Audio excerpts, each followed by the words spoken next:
अमरावती जिल्ह्यात चांदूर बाजार तालुक्यातील पाळाशे शिवारात शॉर्ट सर्किटमुळे भीषण आग लागल्याची घटना समोर आली आहे। या आगीत शेतकऱ्याचं मोठं नुकसान झालं असून 6 फणसाची झाडं जळून खाक झाली आहे।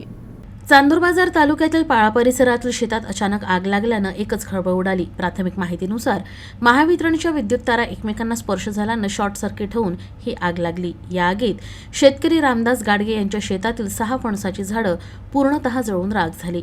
यात सुमारे 75,000 रुपयांचं नुकसान झाल्याचा अंदाज आहे। अचानक लागलेल्या आगीमुळे परिसरात काही काळ भीतीचं वातावरण निर्माण झालं, मात्र स्थानिक नागरिकांनी तत्परता दाखवत आग आटोक्यात आणली। दरम्यान ही घटना महावितरणच्या निष्काळजीपणामुळे घडल्याचा आरोप शेतकऱ्यांनी केला असून नुकसान भरपाईची मागणी करण्यात आली आहे। प्रशासनाकडून पंचनामा करून पुढील कारवाई केली जाण्याची अपेक्षा व्यक्त केली जाते।